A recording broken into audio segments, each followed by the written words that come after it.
Ang intense ng mga kaganapan ngayon sa abot kamay na pangarap sapagkat magugulantang si Zoe sa mga sasabihin sa kanya ni Justin.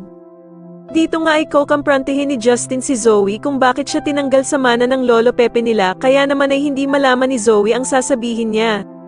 Samantala ay magpapakasaya ang lahat sa Apex dahil sa makakabalik na ngang muli sila Nurse Evan at Karen dahil nga sa tulong ni Giselle. Kaya naman ay sobrang saya ng kanilang mga katrabaho at dito nga ay tatanungin ni Luke si Annalyn kung kailan daw ito babalik ng Apex. Pero bigla naman siyang sasagutin ni Doc Lindo na hindi pa daw maaaring bumalik si Annalyn ng Apex.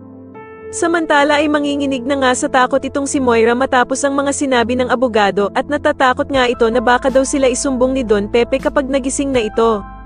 Kaya naman ay agad niyang sasabihan ng anak niyang si Zoe na mag-impake ng mga gamit nito para magbakasyon sila dahil sa kailangan daw muna nilang magtago. Sa kabilang banda naman ay yayayain na nga ni Lynette ang asawa niyang si Doc Carlos na bumalik ng muli sa dati nilang bahay dahil sa handa na nga daw siyang harapin ang kanyang takot. Ikakatuwa naman ito ni Doc Carlos at agad naman siyang sasang-ayon sa plano ni Lynette dahil sa gusto na nga niya talagang makaiwas kila Aling Susan at Diyosa. Samantala ay makikita na naman ni Giselle ang dati niyang asawa na si Eric, kaya naman ay pakikiusapan niya ito na sana nga daw ay makasama niya ang anak niyang si Justin kahit isang araw lang. Subalit tatanggihan lamang siya ni Eric dahil sa alam naman nga daw nilang dalawa na hindi talaga siya pagbibigyan ng anak niyang si Justin.